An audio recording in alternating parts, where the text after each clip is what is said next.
Good morning. Thank you for coming. I'd like to update the media with regards to Homicide 50 of 2014. Once again, it's a homicide that took place at the Garden Restaurant, which is located at Chestnut Street and Dundas Street West in the City of Toronto. It took place on Sunday, the 16th of November 2014 at approximately 4 a.m. in the morning. I can indicate that the victims in this case, and I mean the victim of the robbery and the homicide victim is Tariq Mohammed, that a party of individuals, including Mr. Mohammed, the victim of the robbery, and some female friends were at the music nightclub within the CNE grounds. They were there till well after midnight. They left there after having no difficulties within the nightclub. They took a cab and they arrived at the Garden Restaurant located at 153 Dundas Street. The restaurant, as I indicated, was very busy. There's video surveillance that I won't be showing today, but I can indicate to you that every single table within the restaurant is full of patrons. There are probably 60, 80 people inside the restaurant at the time of the shooting. The deceased and his party of individuals were seated almost immediately at a table at the front of the restaurant near the windows, which are on Dundas Street. They ordered food and they had been served. At approximately 3:47 a.m., and I'll narrate the video in a minute, the offenders are seen coming in through the front door of the restaurant. The offenders, I'm not convinced deliberately or otherwise, are using a crowd of patrons that are arriving at the restaurants at the same time to conceal their entry. So they enter the restaurant in and amongst a large group of other patrons. The suspects, as I will indicate to you in a minute, take up different positions within the restaurant. One of the male offenders is standing up against the west wall of the restaurant. There is a female offender who is standing against the north wall. They largely remain there for a period of time before they move to other positions within the restaurant. The bulk of the offenders move to the back of the restaurant where the washrooms are located. They never make any attempt to take up a table. They remain in the area of the washroom and they loiter there until the robbery takes place. The victim of the robbery, who is seated with Mr. Mohammed, the deceased, decide that they're both going to go to use the washrooms, and they get up from their seats.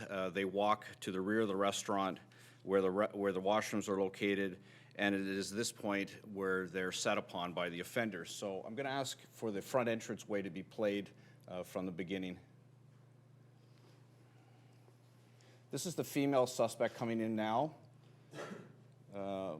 East Indian looking woman who will stand apart from the other offenders up against the wall on the north side of the restaurant.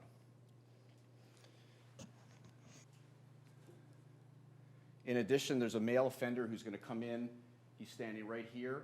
He's going to take up a position against the wall on the west side of the restaurant, and he's going to remain there. He has a hooded sweatshirt on. The other offenders are coming in sequence, in order, as they move through the front entranceway into the restaurant. They're dressed differently than the individuals who are coming from the nightclub. They've got hooded sweatshirts on, jackets, and some are wearing toques. Some of their facial images are difficult to see.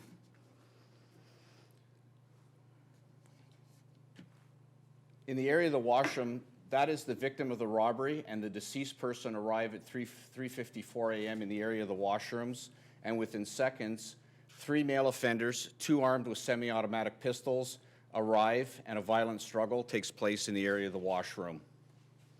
They push the victim and the deceased into the female washroom. You see a female run from the washroom back into the main portion of the restaurant.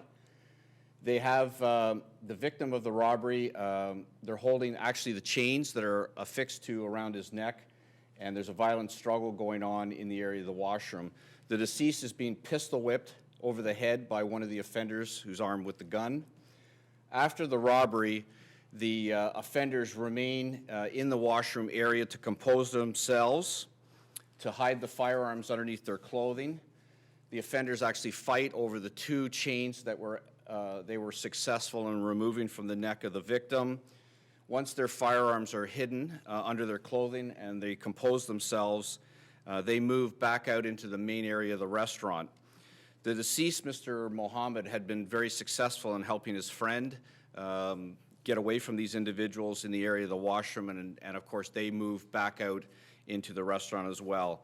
At this point, Mr. Mohammed, the victim of the robbery, and the offenders move to the front takeout counter of the restaurant, where a second violent interaction takes place in the area of the takeout counter at the front of the restaurant. At this particular time, 2 shots are fired from one of the semi-automatic pistols. The bullets travel in a north direction. They strike the 2 female victims independently from each other. The 2 female victims are seen on video to collapse in the area of the north side of the restaurant. At this point, the struggle continues with Mr. Mohammed. He falls behind the takeout counter, at which time he's shot numerous times, and he's killed at that particular point. The suspects, after the shots are fired, flee out the main doors, and they all collectively run southbound on Chestnut Street. And their images are picked up by several different cameras from commercial residences within the area, and they flee the area. Mr. Mohammed died at the scene, and the reason I'm here today is to show the images of the offenders. As you all know, we have 2 male offenders who are in custody. For the purpose of any future identifications that we may make as a result of this press conference, I don't want to point out to you who they are on the recording to save the integrity of individuals who come forward and say, I recognize the individuals who are participating in the robbery. So I'm not going to indicate which one is Marcus Gibson, and I'm not going to indicate which one is Sion Carrington. But they are present in the images there, and I'm asking the public or any other members of various police services to call if they recognize who these individuals are. Any questions? So how many outstanding suspects are there? There's approximately 5 outstanding suspects, and I can appreciate showing the video over and over again that some of the individuals are more identifiable than others. Certainly the ones in the area of the washroom are more identifiable based on the fact that after the robbery they remain in that area for a few seconds to compose themselves, and you can see their images at that time, especially the male wearing the toque with the logo on the left side of his hat. You can see his face clearly for several seconds. Now, in the shot where you were seeing the robbery by the bathroom, I can't really count. There's only like 4 suspects or just a few, and you're saying there are more. So how do you know that the others that were near the front are connected to these other ones? There's 3 suspects in the area of the washroom, including Mr. Mohammed, the deceased, and the robbery victim. They all participate in that particular robbery. I know because we have other camera footage with regards to how others are involved. The homicide of Mr. Mohammed is actually caught on video, and of course I'm not going to play that, but other individuals participate in that event as well at the front counter, and we see them coming in together. We see them arriving together on video. We see them leaving together on video. So do you have anything more from what you had told us in November about why Tariq and his friend were targeted, how they were picked out? Well, I suspect it was the fact that the robbery victim was wearing these 3 very large gold chains, and they're not the kind of gold chains that are around a man's neck. These are chains that would cascade down around the center of your chest. They're very large, very expensive, about $4,000 worth of gold. I think they would have been quite apparent as to how much value they were, and I suspect that Mr. Mohammed and the victim of the robbery were targeted. Detective, would you say they were sitting up in front by the window? Is it as simple as they saw him sitting in the restaurant with the chains and said, let's go in and get this hit? It could very well be that, exactly that, the fact that they were present. It could be the fact that they had been called and told that an individual was there wearing a tremendously large amount of jewelry. I think they felt that the robbery was going to go fairly seamlessly when in fact the victim of the robbery and the deceased put up a struggle.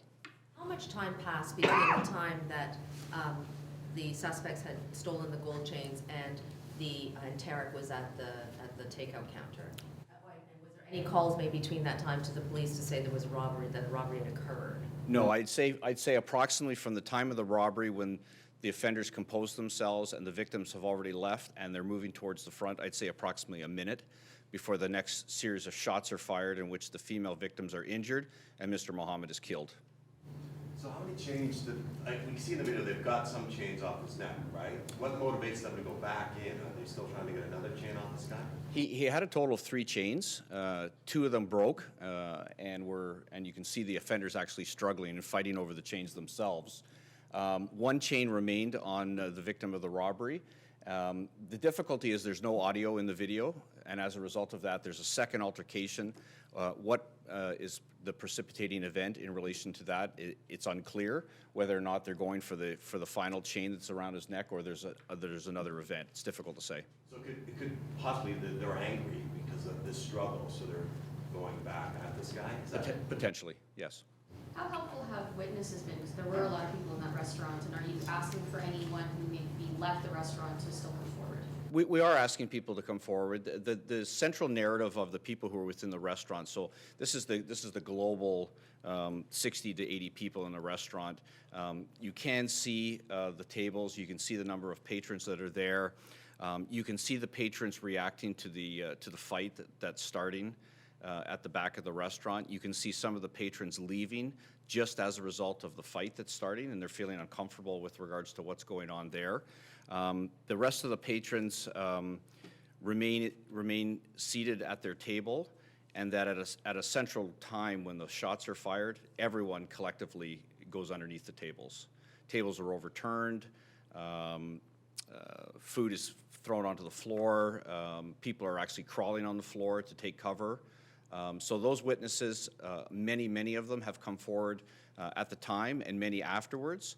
But the central theme in relation to their participation is the fact that they took cover as a result of the multiple shots that were being fired. At one point in the video, it almost looks like it's snowing inside the restaurant. So as a result of the gunshots and the vibrations of the firearms, the ceiling dust is causing dust to fall from the ceiling. So on the video, it actually looks like there's almost snow. It's snowing inside the restaurant. So everyone takes cover underneath the seats, and they remain there until the offenders flee. Reason why you're, about the timing today as to why you're releasing this video? I mean, have you hit a wall in terms of getting people to come forward or looking for the rest of the suspects? Well, what I've done over the last several weeks is I've been showing the video to members of major crime units, the gun and gang unit, organized crime enforcement unit in relation to these individuals, and I feel very comfortable in relation to identifications that have already been made in relation to the 2 offenders who are in custody. It's going to be an identification-based prosecution in the future going forward, and as a result of that, now I'm turning to the public and other members of GTA Police Services to see if they can look at the video and see if they can identify these individuals. They're not novices to the criminal justice system. These are going to be people who are extremely dangerous and people who have been involved in criminal offenses in the past. Why would you say that? Based on the information that we have with regards to the 2 existing offenders and their criminal connections within the community. Are you able to comment at all on whether the suspects and the victims knew each other, or was this simply like a kind of a crime of opportunity? They saw the gold chains and... There's no connection between Mr. Muhammad and the victim of the robbery and these individual offenders. So the motive in relation to whether or not the victim of the robbery were wearing these chains, he was rather flamboyant, they were very obviously expensive looking. So is it a robbery of opportunity in relation to just a quick robbery and let's get out of here? Or, were they notified that this victim was there and they arrived as a result of that information? They arrive, they take up various positions, almost like a robbery scenario where they're basically corralling the victim into certain locations. Everybody seems to have a role to play, and as a result of that, it's difficult to determine whether they were notified or it was just a robbery of opportunity. You had mentioned, remember, you might blur out some of the faces of the non-suspects. You decided not to? I did, because as a result of an effort to blur out people who were patrons of the restaurant, it degraded the ability to identify the offenders. So we're playing it with them using the crowd potentially to come into the restaurant. I think using the crowd was more helpful for us to record their images, because the crowd forces the offenders to pass through the cameras more slowly, and as a result of that, you can see them better. Are you able to comment whether or not the people you have in custody were in fact the gun holders or shooters? Well, they're charged with murder. That's all I can indicate to you, that they're a party to the offense of murder and armed robbery, and that's really all I can comment on. What can you say about how cooperative they've been with police, since you don't have the other names of the suspects? How cooperative who? The The suspects, the two people arrested. Well, I can indicate to you that they're known to the police, that they're violent people. They have criminal baggage, and I never anticipate cooperation from the offenders. We have Crown attorneys assigned from the Gun and Gang Unit to prosecute these individuals, and they're charged with murder, and they'll remain in custody until their trial. But the people who are currently charged are not helping you with the 5 outstanding suspects. I can't comment on their cooperation. Traditionally, in murder investigations, we don't get that type of cooperation from offenders. What I'm hoping is that since it's an identification-based prosecution going forward from here, I'm hoping people within the community who weren't present at the time of the robbery will say, I recognize who that offender is who's standing against the wall right there, or I recognize the offender with the logo on his jacket, and call in. And it's really up to the jury to believe that who we say it is, they believe it to be the same person. Not, but any idea who he was talking to on his cell phone as he was leaning up against the wall there? I don't. He's one of the offenders that we're looking to identify. Any further questions? Will you keep rolling that for a while? Absolutely. Okay. Thank you. Thank you very much. That concludes today's conference. And if you guys don't mind, just keep a path clear between here and TOC for a couple seconds to roll. We want to get a little bit more. Thank you.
Okay, keep going.